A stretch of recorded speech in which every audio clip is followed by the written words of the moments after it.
Sir, we are good to start.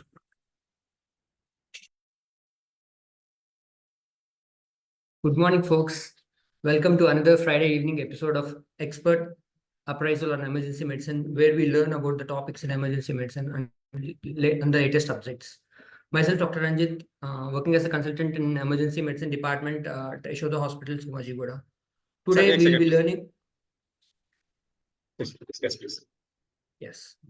Today, we'll be learning about basics of mechanical ventilation from Dr. Mayana Noorulla Khan. Dr. Mayana Noorulla Khan is working. He has finished his DNB emergency medicine and is working as an assistant professor in emergency medicine in the Department of Emergency Medicine at Government Medical College, Ananthapuram. This webinar is organized by Yashoda Hospitals in association with SEMI and Association of National Board Accredited Institutions, with the chairperson being Dr. Srinath Kumar, who is also the HOD and Group Head of Emergency Medicine Department across Yashoda Hospitals, and secretaries Dr. Kiran and Dr. Vinith, and other team members included Dr. Raghu and Dr. Sowjanya.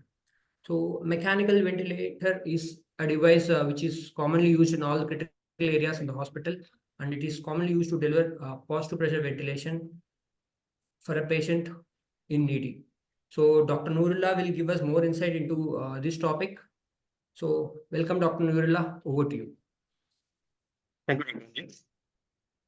So, let's share the screen.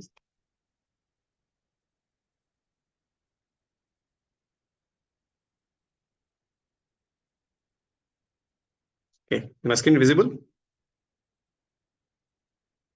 Is my screen visible? Hello? Yes, sir, it's visible. Am I audible? Yes, sir. Yes, okay. Okay, thank you, Dr. Ranjith, for introduction. So today I'm going to discuss basics about mechanical ventilator. So basic terminology and basic words, what we daily routine in and out see in ventilator management. So this is very basic one. So from starting to ending, how to wean off the patient. Just I'm giving a superficial things. Okay. Change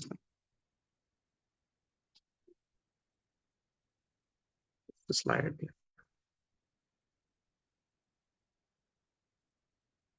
Next slide, can you please change?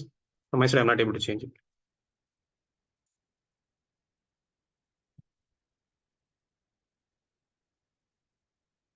Hello?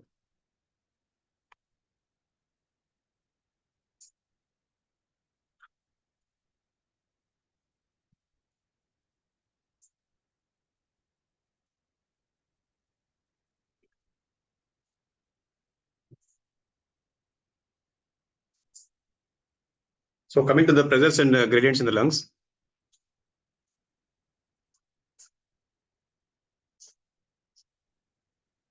Okay. So there are some gradients called trans airway pressure, trans respiratory pressure. This I'm going to discuss. So trans airway pressure is the pressure that must be generated to overcome the resistance flow in the airways. And the trans respiratory pressure is the pressure between pressure difference between body surface area and airway opening pressure. This is used to inflate the lungs and the airways during the positive pressure ventilation. Coming to transthoracic pressure, this is the pressure difference between the alveoli and body surface area. So alveoli and body surface area pressure difference. So this is used to expand and contract both the lungs. Sir, your voice is breaking, sir. And the chest for the same time. Transpulmonary pressure is the pressure difference between the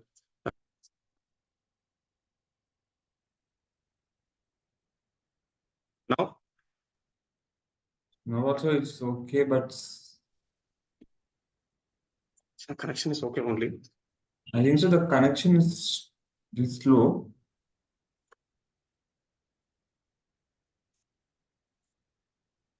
Now is okay? Yes, yes. Yeah. Okay, just take a second. थोड़ा network यहाँ पे issue आ रहा थोड़ा. ठीक है. There are two types of basic ventilators. One is the primary and secondary. First generation ventilators are negative pressure ventilators, where the negative pressure is applied to the chest wall. So these are outdated one. can you see this one? This image is during the polio epidemic. So during that time, the people were suffered with a lot of respiratory issues like respiratory muscle fatigue and respiratory paralysis. So for that time, initial times, they used to put the patient inside a iron lung machine. This is called iron lung machine, and it use the mechanism is it will suck. Will use the suction mechanism. So negative pressure, it will apply negative pressure. By that time, so lungs are used to inhale and exhale. So recently, this man expired, Alexander. He is the only person who's still alive with this iron lung. Okay, coming to the positive pressure ventilation. So positive pressure ventilation is a ventilator, now present generator ventilators, where a positive pressure is applied to the airway, to the mouth, and it will use to inflate the lungs. So during inspiration, quiet inspiration, in positive pressure ventilation, the intrapleural pressure is negative -5. It will turn to, at the end of inspiration, it will become positive. Again, during exhalation, that is a passive process. From +5, it will turn to -5. So coming to compliance, student, please note down this formula compliance. C is equal to V by P. So this formula is useful throughout this lecture. So compliance is nothing but a respiratory system determined by measuring the change the volume that occurs when the pressure applied to the system is nothing but delta V by delta P. Compliance means if you take a rubber ball, how easy it is to squeeze that one. That is called compliance. So this is highly compliant one. Here it is not able to squeeze. It is maintaining its original position. This is called elastance. This is having high elastance, and this is having high compliance. So this is a pressure and time scalar. Here you can see a peak inspirative pressure, plateau pressure. So compliance is nothing but the tidal volume, the difference of P plateau minus and P. Resistance is the measurement of frictional forces that must overcome during breathing. So resistance is caused by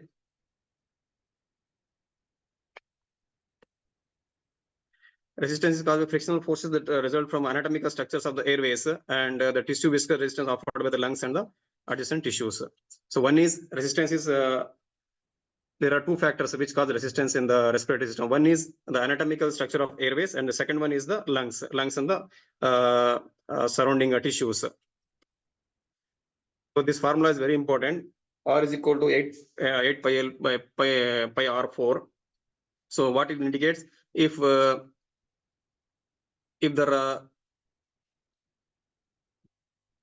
diameter is diameter and the resistance is opposite, so four times. Okay. Here come basic terminology like tidal volume, respiratory rate. We are going to discuss this thing. Tidal volume is the amount of volume going inside and outside during the quiet respiration. So this is called inspiratory tidal volume, and this is called expiratory tidal volume. Generally, it is calculated as 6 to 8 ml per kg ideal body weight in normal conditions. So coming to respiratory rate, this is nothing but number of breaths per minute. It determines the ventilation. Coming to breath cycle time. This is the time taken for a breath cycle to complete. The formula is 60 by respiratory rate. So here TI is time for inspiration, TE is time for expiration. So IE ratio, how will you determine the IE ratio? So normally IE ratio is generally 1:2. When we give respiratory rate of 20 to ventilator, so the input is 20. How the ventilator divided is as 1:2 ratio. So 60 by, the formula is 60 by RR. RR here is 20. 60 by 20 is nothing but 3.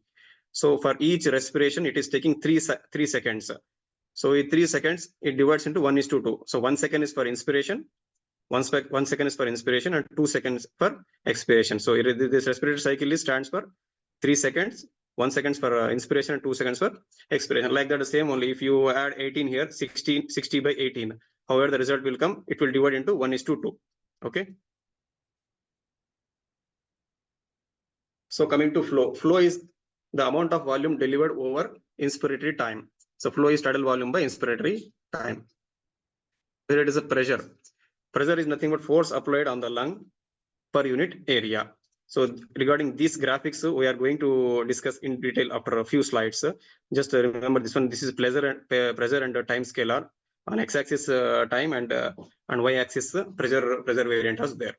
So during a pressure control ventilation, this is the appearance of the pressure scalar. So this is the inspiratory phase and this is the expiratory phase. Inspiratory time, expiratory time.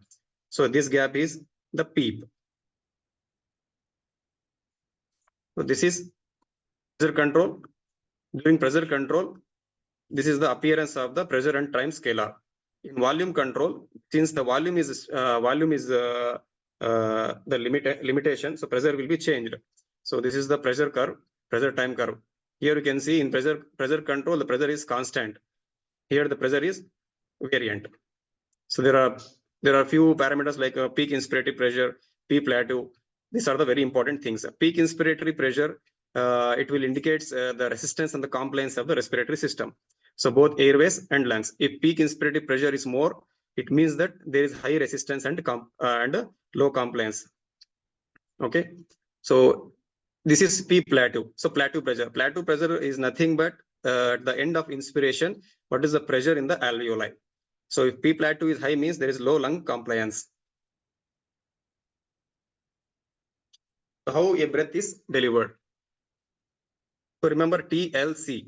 T is a trigger, L for limit, C for cycle. For every respiratory cycle, for every phase, there are three things like trigger, limit, and variable. This will begin and sustain and end the respiration. Like the same in our brain, like pre-Bolginger complex are there, apneic strict center, pneumatic centers are there. No? The same thing, which whenever we are giving an input, so there will be specific thing like when you have to the thing will trigger the respiration.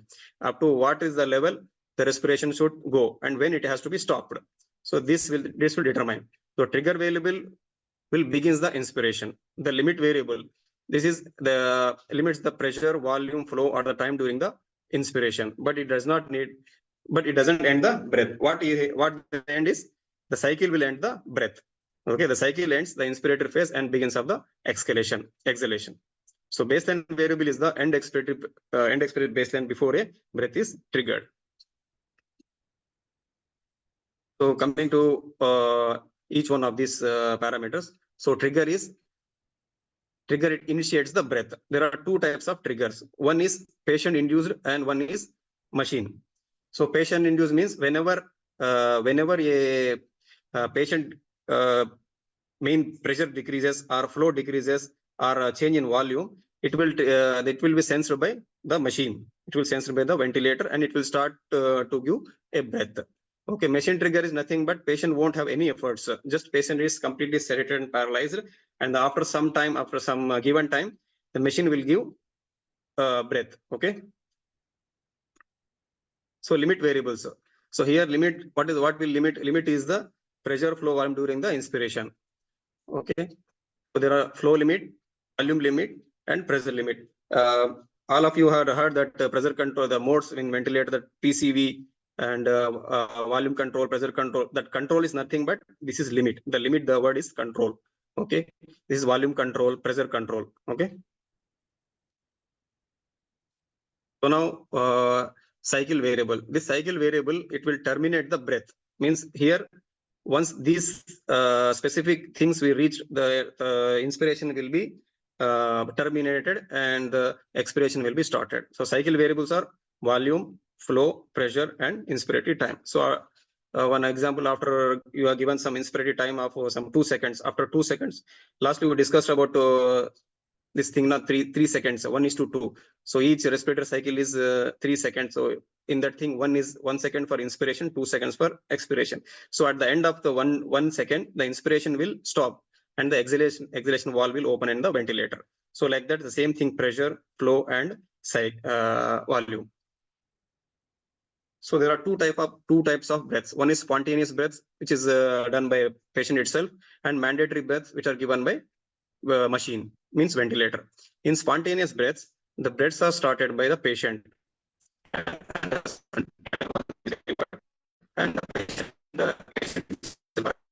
So he will only end the cycle. It's good, sir. It's good now.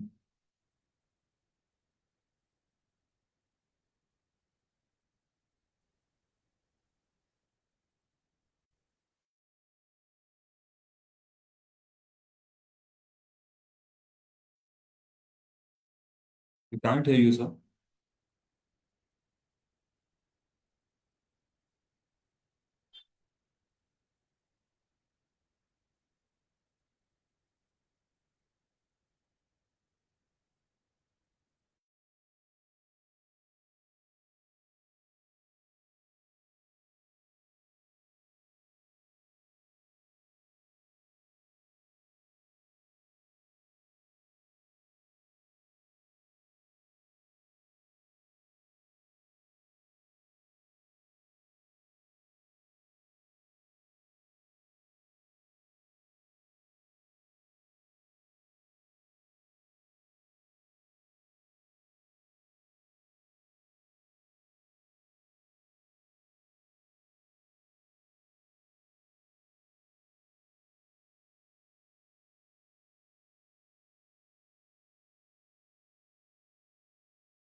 So there is some network issue with the doctor. He's trying to fix it.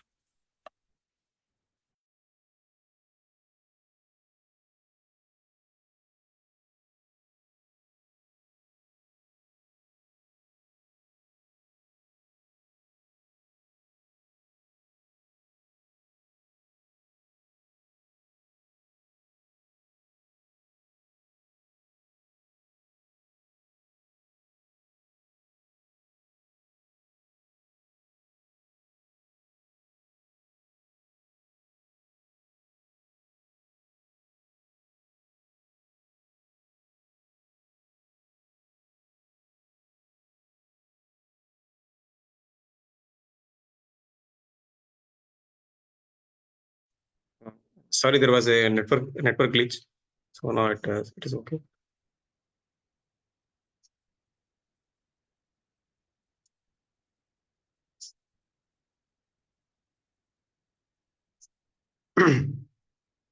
So coming to the pressure. Yes. So these are the basic modes of the ventilator. So pressure control, volume control, flow control, and time control. Most of the time we will see PCV and VC, pressure control and volume control modes. So here,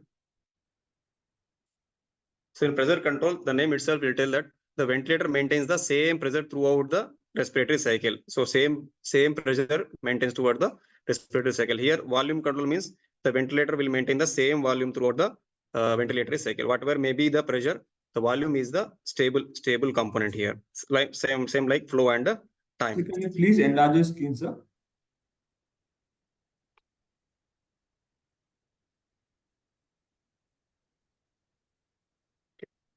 Yes, sir. Thank you. So these are the few types of the scalars we will see on the ventilator. So rectangular type is we'll see in the control mode. So wherever the control words comes, the parameter will be like this. If pressure control is there, the pressure parameter will be like this. If volume control is there, the volume section in that ventilator screen will be like this rectangular shape. This sinusoidal shape seen in spontaneous breaths, ascending ramp, descending ramp, and exponential. According to the patient lung pathology, we will put. So what is continuous mandatory ventilation? So name itself in the mandatory ventilation. The ventilation, everything is given by the machine. So all breaths are mandatory and can be volume or pressure targeted. So breath can be time triggered or patient triggered. Means the breath can be triggered by patient himself or it will be triggered by the machine. When the breaths are time triggered,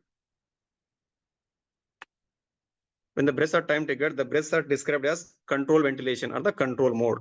When breath are patient triggered during the CMV, the breath is described as assist ventilation. So this is the type of screen we will see on the ventilator when you set up a volume control mode.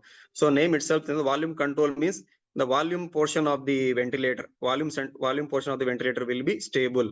So volume nothing but volume and flow. So these are the stable ones. This is rectangular one, this is rectangular one, and volume is also stable. There is no change. The change will be happening in the pressure. Okay. So here it is the time triggered. Time triggered means which is triggering, the machine is triggering. So patient is not giving any effort. So if patient is giving effort means that is patient triggering one.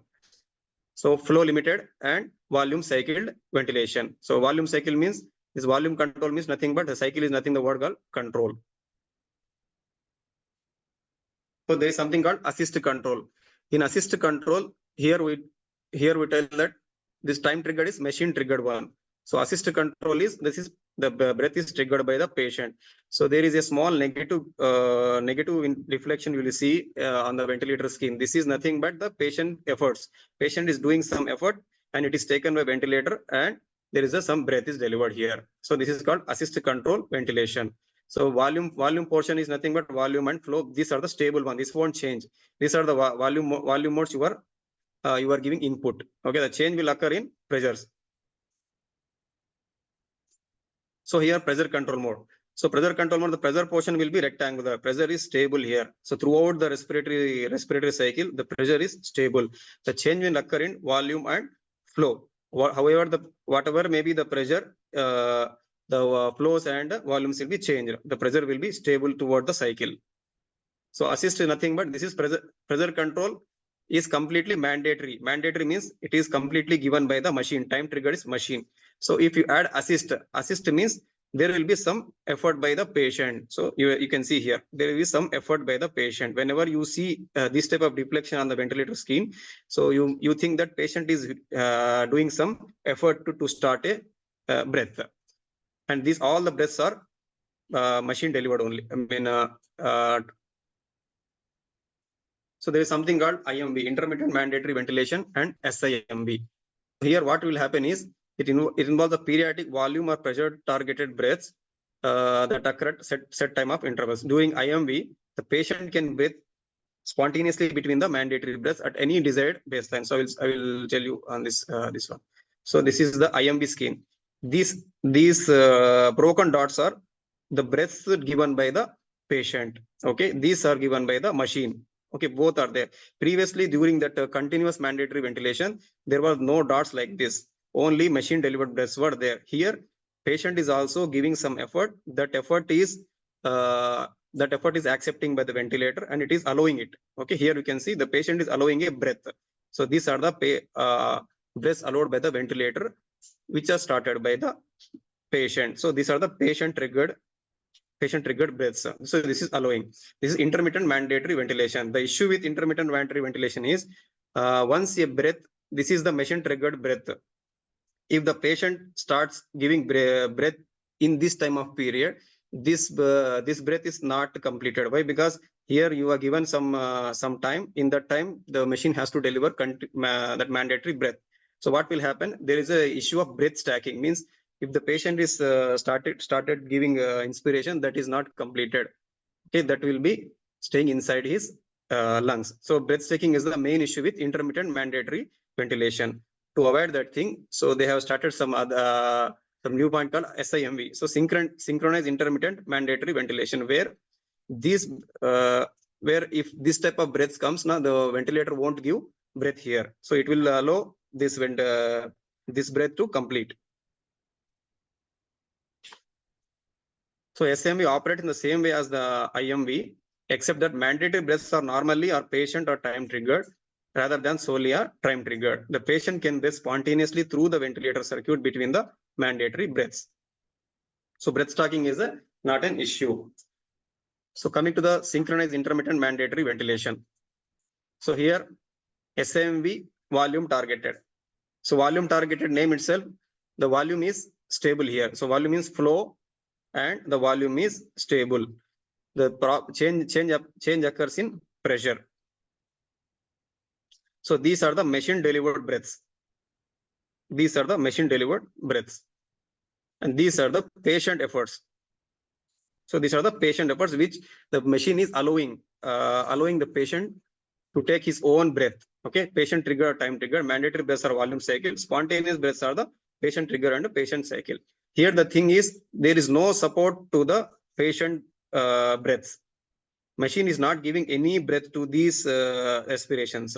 If you add some pressure to this thing, that is called SIMV plus pressure support. SIMV pressure support nothing but the same respiration. If the machine gives some pressure support, so this is called SIMV with pressure support. The pressure support is nothing but the machine provides the pressure support to the breath given by the patient. Okay, ventilator applies pressure preset pressure plateau to the patient's airway for the duration of the breath. So what it will happen? It will avoid the patient to get tiredness, these things. Okay. So this type of pressures we can see in along with SIMV for weaning purpose also we can see. So SIMV pressure support. So this is the pressure support. So coming to the scalars, mechanical ventilation graphics. If there are two things, one called scalar, one is loops. Scalar is nothing but any single variable plotted against the time, flow versus time, volume versus time, pressure versus time. These are the scalar variants. Then loop variants are, so in between these things, the flow versus volume, pressure versus volume, flow time, pressure time, and volume time. So pressure volume and flow volume types. So this is, sorry.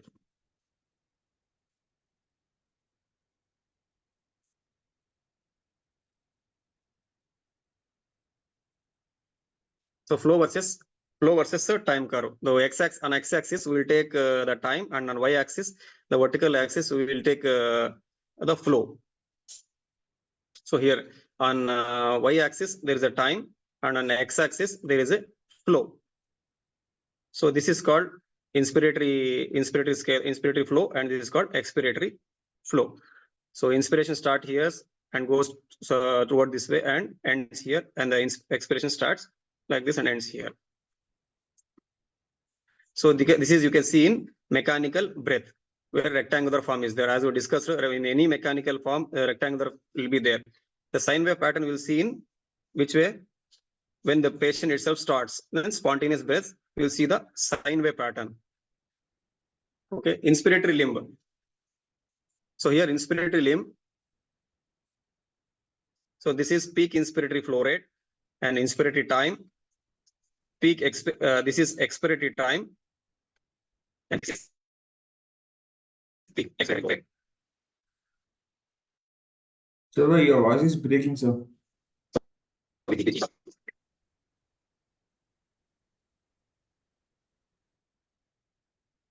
Now, sir, is it audible now, sir? It's good, sir. It's good. Okay, continue, sir. Okay. So this is No, again, it's buffering, sir. It's breaking. Now it's okay. Good.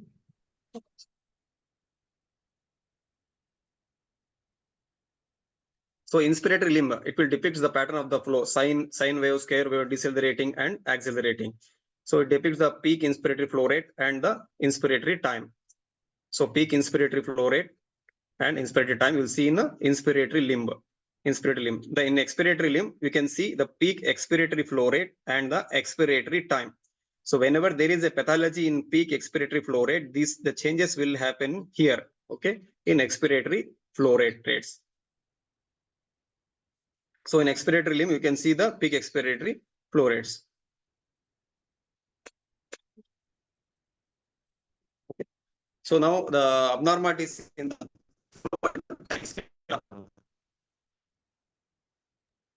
So your voice is breaking, sir.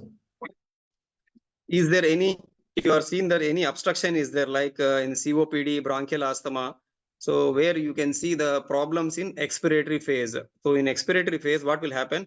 The peak expiratory flow rate will be decreased. See, this is the normal peak expiratory flow rate for a normal patient. And if the patient is bronchial asthma or COPD or any problem in lung parenchyma, this peak expiratory flow rate will be decreased. This is the depicted in the ventilator, like this peak decrease in peak expiratory flow rate and the extension of the expiratory flow time. So once you are given any bronchodilator to a patient, you see the response like this. So this is the this will be the after bronchodilator response. This is the PFR becoming normal. Okay. So after giving a bronchodilator, this is, you can see, this is before giving bronchodilator, decrease PFR and long TE. After giving bronchodilator, the PFR is becoming normal. So your voice is breaking. Your voice is breaking.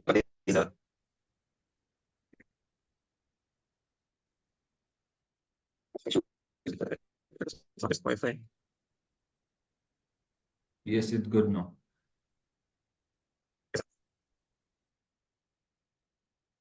So air trapping and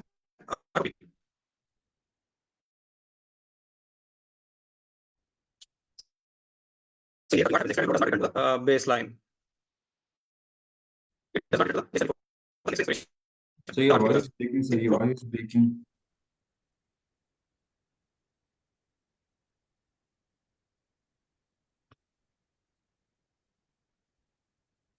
Can you speak now once? Can you speak? Hello. Yes, sir. It's good. It's good. So I'm sorry for this technical glitch because there are current fluctuations are here in Wi-Fi. It's okay, sir. Okay. So air trapping is nothing but expiratory flow does not return to the baseline before the next inspiration. The auto peep results in the flow time curve is very sensitive to detect the auto peep, so does not display magnitude of the auto peep. So I will tell you how the auto peep will happen.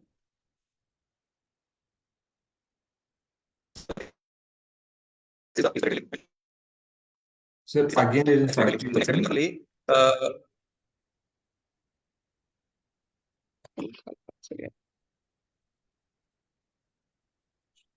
Now it's okay. Good. Yes, sir. So in air trap, what will happen is the expiratory air flow won't reach the baseline here. Before the expiration ends, the inspiration starts. So this gap is called auto peep. Here we see. See, normally inspiration should start from this baseline. Here the inspiration is starting below the baseline. So some air is staying inside the lungs. That is called air trap. So the more this line, the more the air trapping. Okay, this will cause auto peep. Okay, this will cause auto peep to the patient.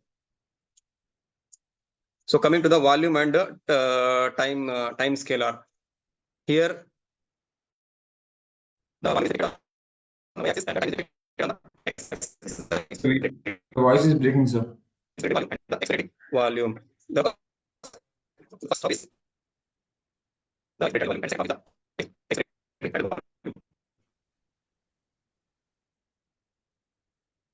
So this half is the inspiratory time and this half is the expiratory time. So this first half is inspiratory time and second half is the expiratory time. This is the inspiratory tidal volume. This is the expiratory tidal volume. So any abnormalities, any abnormalities like air leak, air dropping, active exhalation, you can see here in this volume and time scalar. So if any patient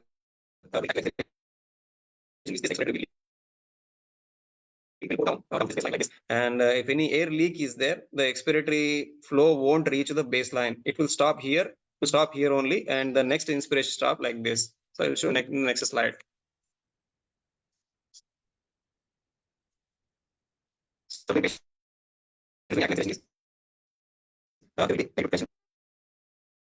So your voice is breaking, sir. So active expiration. So any air leak is there. If any air leak is there, then it will shown as like this.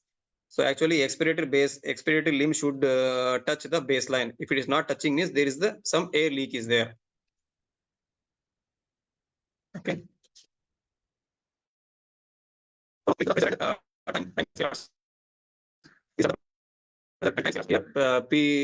The pressure is taken on y-axis and time is on x-axis. So if you see this type of pressure and time scalar, means the patient is doing taking spontaneous breaths. So in mechanical breaths, the times pressure and time scalar will be like this. So this is the pressure changes during inspiration. This is the pressure changes during expiration. So as I discussed, any patient assistance, if a patient triggers any breath, that will be shown as a negative deflection on the ventilator skin. Okay, this is the patient effort. Patient is giving an effort, and this is the continuation of the pressure and time scalar.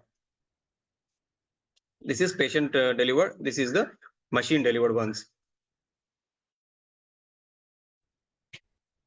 So discuss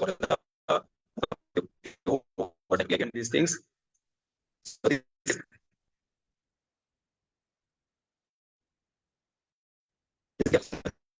Positive and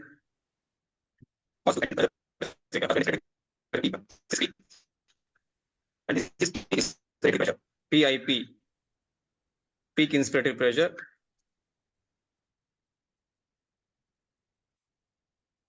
I'm audible. No, it's good. It's good, sir. You Yes, can sir. continue. Yes, sir. Yes, sir. So this is peak inspiratory pressure.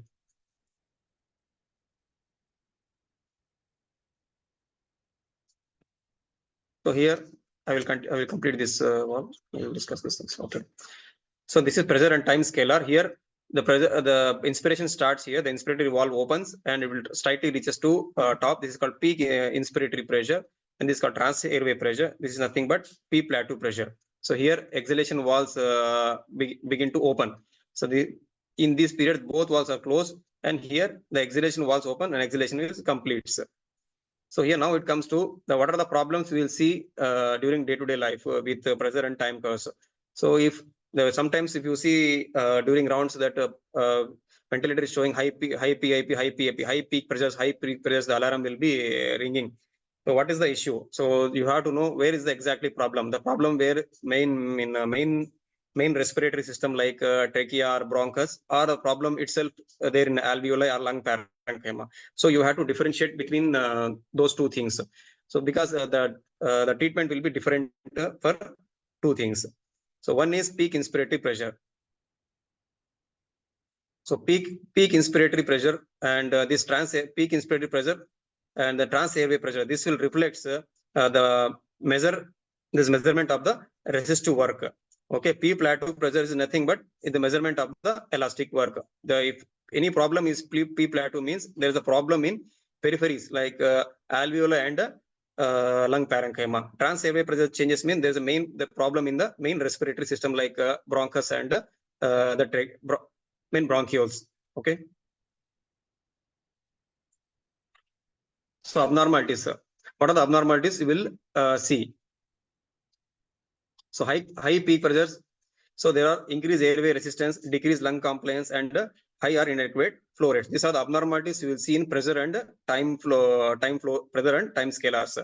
So it can be due to the decreased lung compliance, increased airway resistance, and high flow rates. How will you differentiate between the increased resistance versus decreased compliance? So here we'll see. So this is a normal pressure and time scalar. This is the peak inspiratory pressure. This is P plateau. If there are two types of abnormalities, we'll see. There is high airway resistance and low lung compliance. These two will show as an alarm on your ventilator. So you have to see whether what is the problem, where is the exactly problem. In both times, the peak inspiratory pressures will be high. The difference where we will find is whether this gap is high or this gap is high. Okay, so if this gap is high, means trans airway pressures are high, means the main problem is in airways. If P plateau pressure is high, means the problem is in lung parenchyma, that will causing low compliance. Okay, then how will you know that P plateau is high? So there is something called inspiratory hold. There is a button called inspiratory hold on your ventilator.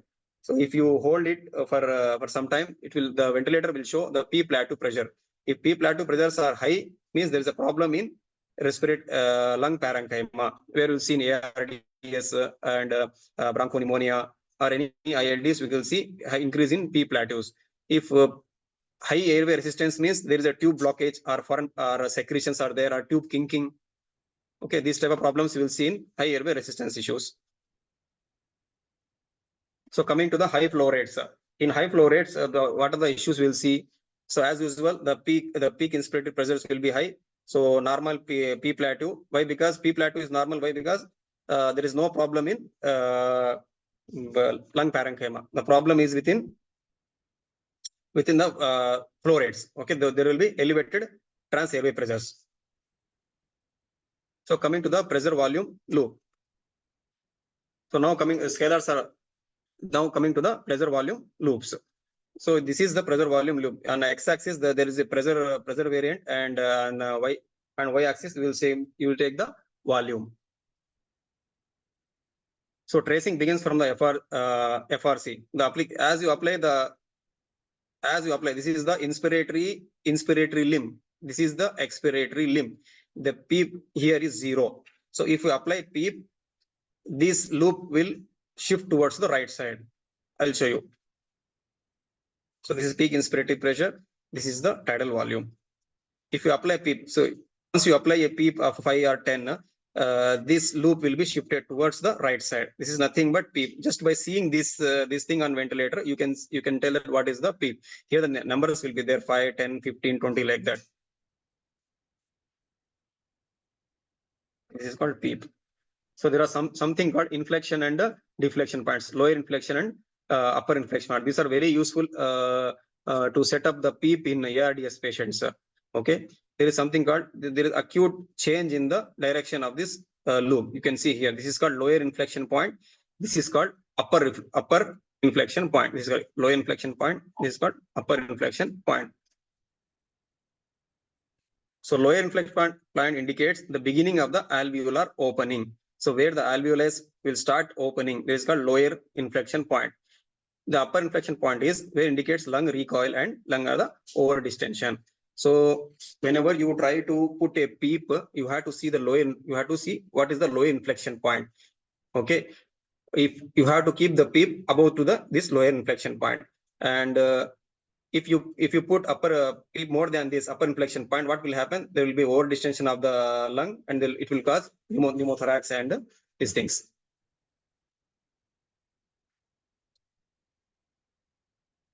So now these are the types of the pressure volume loops. What are the things you will see on the screen? If you are giving a control breath, this type of loop you will see, where this is the anti-clockwise. And in assisted breaths, there will be first there will be a clockwise turn and then anti-clockwise turn in assist mode. So if patient is taking spontaneous breath, again this is a clockwise one.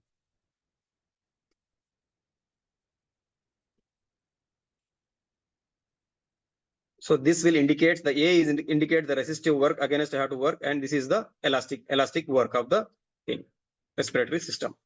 So abnormalities in the PV loop. There will be what are the abnormalities we can see, you can find out here is decreased lung compliance, increased airway resistance, over distension, and inadequate sensitivity, inadequate inspirative flow, and air leaks. These are the things you can find out by seeing the pressure and volume loops. So decreased compliance. Compliance starting I told C is equal to nothing but V by P. Decreased compliance means this is what is this thing? Volume targeted. When volume targeted, the volume will be stable. The formula, if you apply, C is equal to V by P. V is stable. So compliance decreases means the pressure will be high. So this loop will turn towards the right side. See, the compliance is decreases means the pressure is, the volume is stable here. So this volume target means the volume is set here and the pressure is changing here. See, this is decreased compliance. This is increased compliance of the respiratory system. So now coming to the pressure targeted one. Pressure targeted ones, the pressure will be stable. Here the pressure will be stable. So C is equal to V by P. So pressure is stable means no change. So volume, if volume is decreased, the compliance is also decreased. So here we'll see this will turn down. The volume is coming down.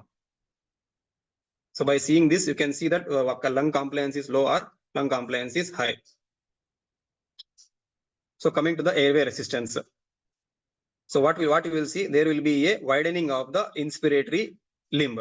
The inspiratory limb will be widening in the if there is an airway resistance. So there is something called beak effect or duckbill effect, where we will see in if you connect the ARDS patients, if you put the patient on volume control mode, so there won't be change in there won't be change in volume. So volume will be stable, but pressure will be increased. This is called duckbill effect. This will indicate there will be over distension of the alveoli.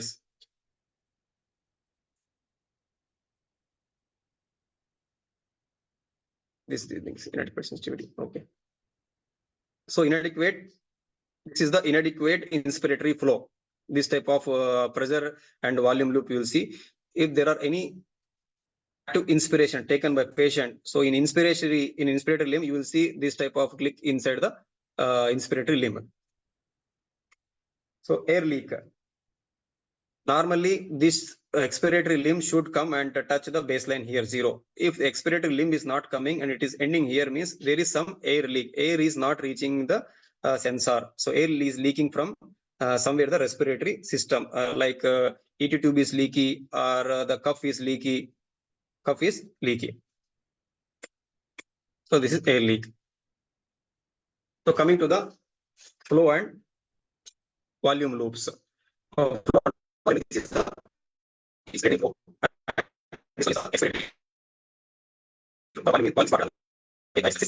So like your voice is breaking. Speak inspiratory flow. Yes, sir. Yes, it will come, sir. It's good. It's good. So this is peak inspiratory flow. This is peak expiratory flow. So any abnormalities in peak inspiratory flow, peak expiratory flow, you will find out in these type of loops. Okay. What are the things you can find out here? If there is an air leak is seen in expiratory limb. If there is any air leak, this won't reaches here. Okay. This will end here only, air leak. Okay. The peak expiratory flow won't touches the baseline. It will end here only. Okay.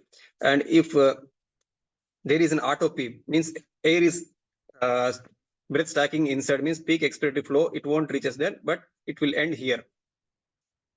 So that will indicate there is some auto peep is there. So increase airway resistance and increase airway secretions we will see here. So if there are any type of this type of waves, if you see, means there are the respiratory secretions inside the tube or inside the main respiratory system. What you have to do is you have to do suction or aspiration in this patient. There is a increased airway resistance. Your voice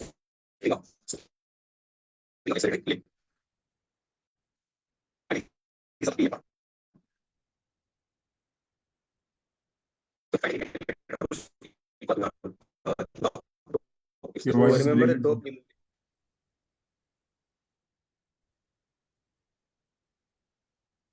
Remember proper mnemonic called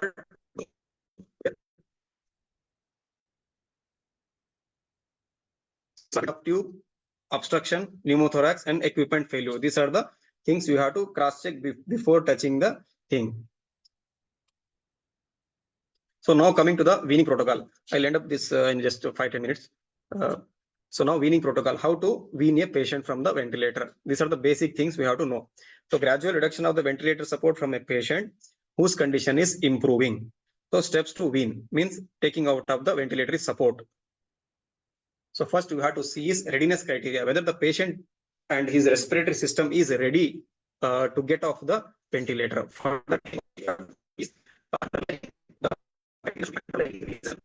Your voice is breaking, sir. Now it is okay, na, sir? Yes, yes. Yes, okay, sir. So first you have to see why you have connected to the ventilator. So like sepsis or any other issues.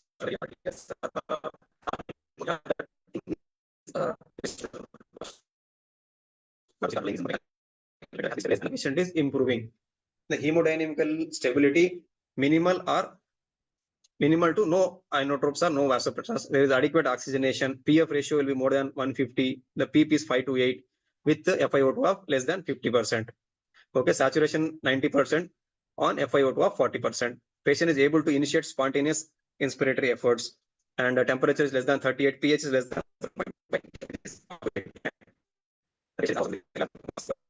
Your voice is breaking, sir. So predictors of the successful weaning. Shallow breathing index. This is nothing but respiratory rate by tidal volume. If it is less than 100,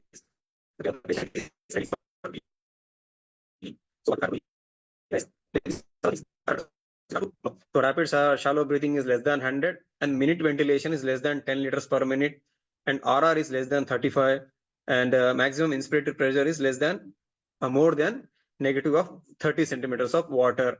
And something called diaphragmatic exclusion and diaphragmatic thickening fractions.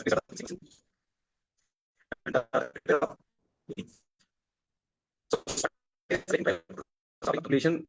So every day morning, you have to stop the sedation and you have to do a spontaneous awakening trial.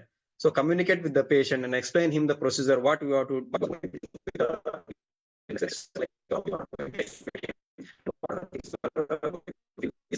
explain to the patient.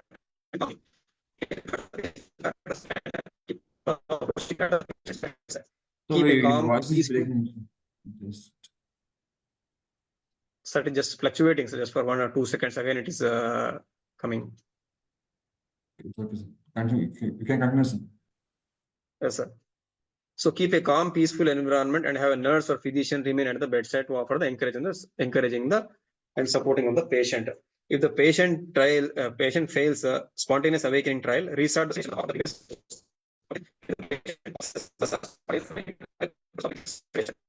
Ask the patient for a spontaneous breathing trial. The next step is after SAT, you have to go for SBT. So what are the parameters where you can see that the spontaneous awakening trial is failed? You have to tell the patient to be calm and cool. If he is not listening to you, if it is anxiety, if he is having agitation or pain, and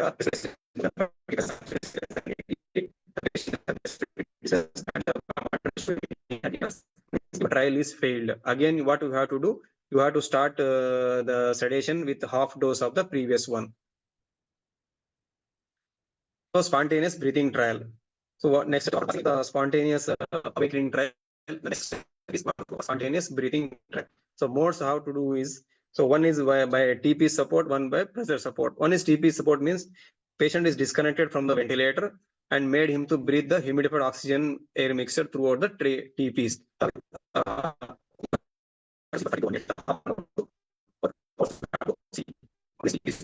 Pressure support method. The pressure support is to be gradually reduced, titrated to RR to under patient comfort.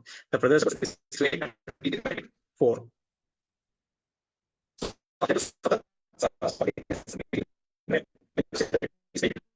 So CO2 rise is 50.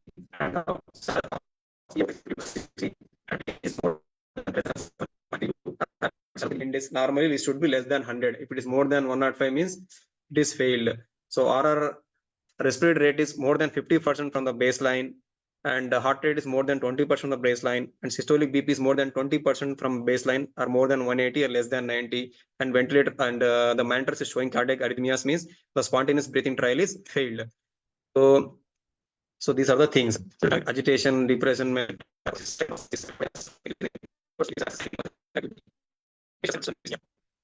So if once the spontaneous breathing trial is passed, then next step is you have to extubate the patient. So before extubation, there are a few things you have to see, whether there is adequate cough filter is there or not. So by spontaneously or by suctioning. Okay, and adequate cough strength.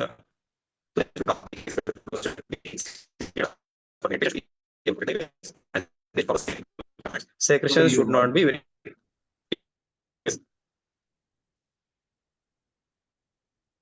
So it's called cuff leak test before you have to do extubation. The thing is, first you have to completely inflate the pilot bulb. You have to see the tidal volume. After some time, after 2 minutes, you have to pilot.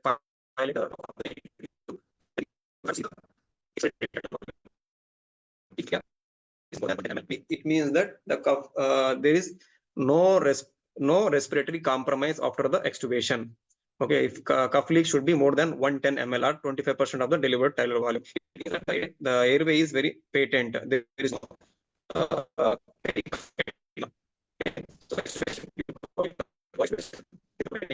if the extubation is failed, means you should not do again in the same.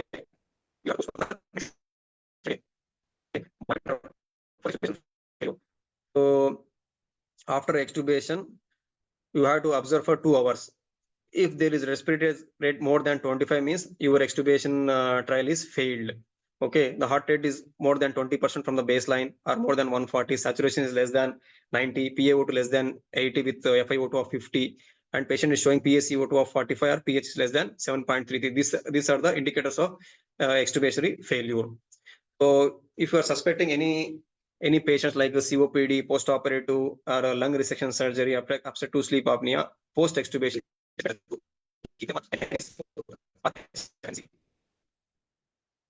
so from pill beams and the ICU protocol books.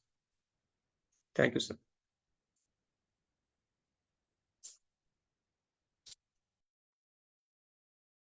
Thank you, Dr. Noorulla.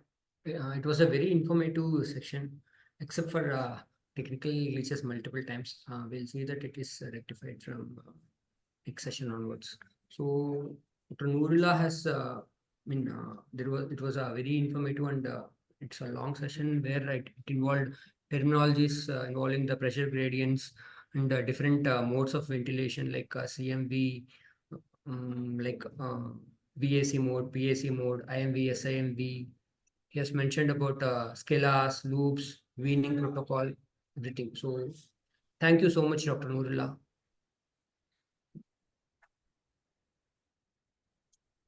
And I'm extremely sorry for the technical glitches happened today. Here some electrical issue is happening here.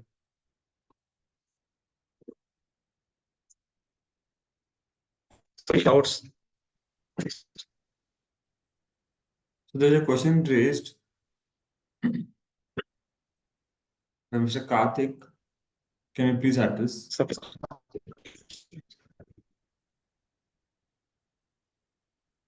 There's a question raised by Karthik.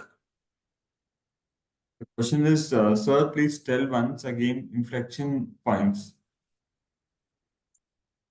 Yeah. So there are 2 points like lower inflection point and upper inflection point. The lower inflection point will tell you about beyond that.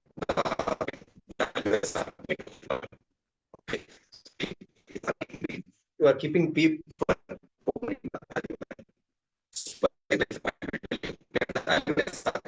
opened.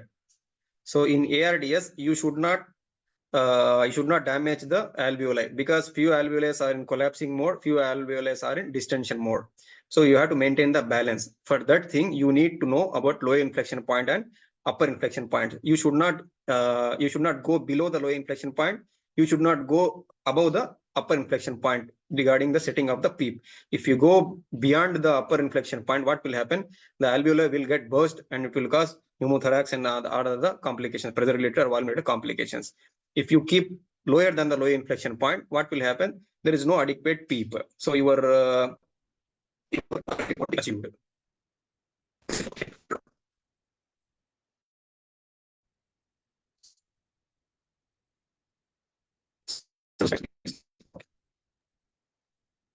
He wants to see that slide once more, the inflection point slide. Yeah, sir. Yes, I'm just keeping a slide.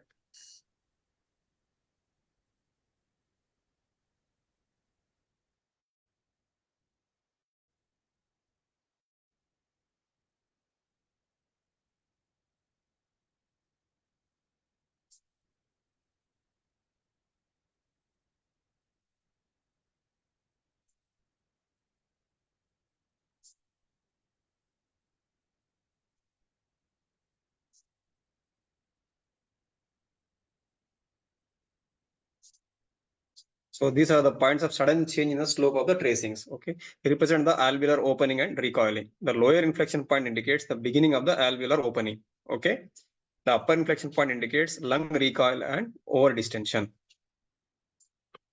See here, this is the lower inflection where the acute change in the pressures and volumes. See, so this point is lower inflection point. This point is upper inflection point. If you want to get more details, you can see in pill beams. Okay, pill beams textbook.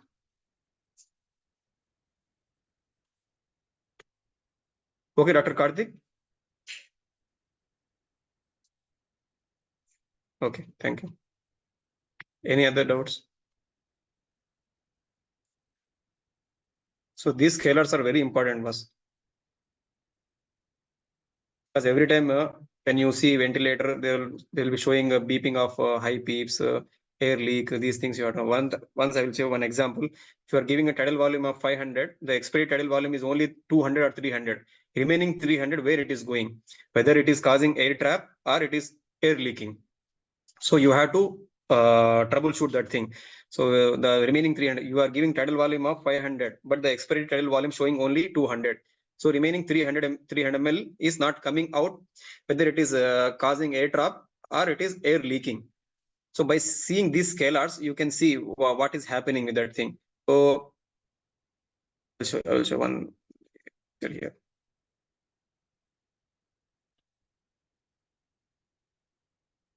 Here you can see by just seeing this this parameter. So on ventilator, this is the third row. In any ventilator, we can see this is the third row, volume and time scalar. So if you see this type of scalar, it means that there is some air leaking. So without doing much effort, you can see that there is some air leak is happening in the circuit. So if you just reconnect the circuit, any leaks are there. If you reconnect them, then the tidal volume again, the 500 input and 500 output will be there. And the thing is about air trap. Air trap you can see here. I will show you. So here, so this is called air trap in flow and time scalar. So complete air is not coming out.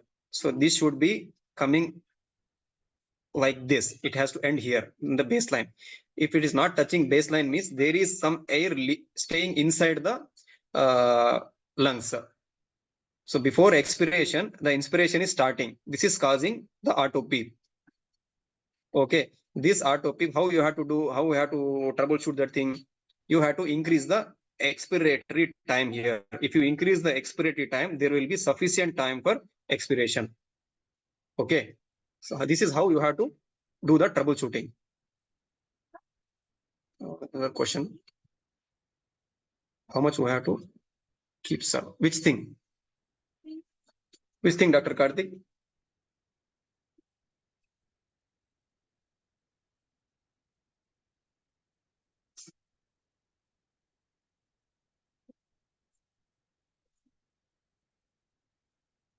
This question you told how much we have to keep, sir. What is that keeping?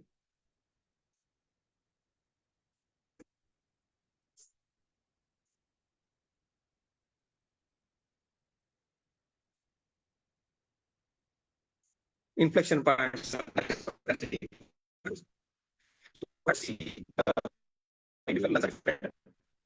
Okay, but please have to take a screenshot and you have to calculate that thing. So for betterment of thing, you just go through the pill beams. Okay, pill beams anesthesia book is there, pill beams. So there they have given beautifully that thing. So you say you go through ARDS topic.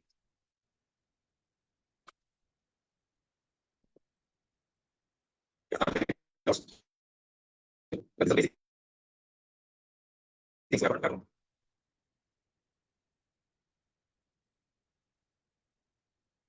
Dr. Ranjith? Yeah. Does anybody have any other questions? Feel free to ask.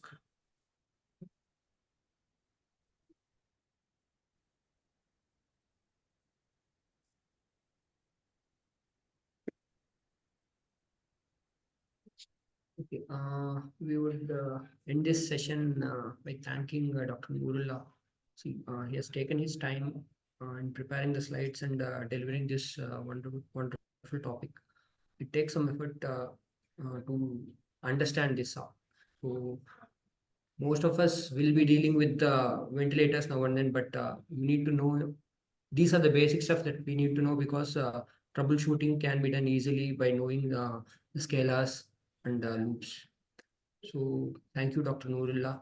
And I would like to thank Yashoda Hospitals for conducting these weekly sessions in every Friday evening. So to enlighten and help the budding emergency physicians in knowing or learning about new advancements in the field of emergency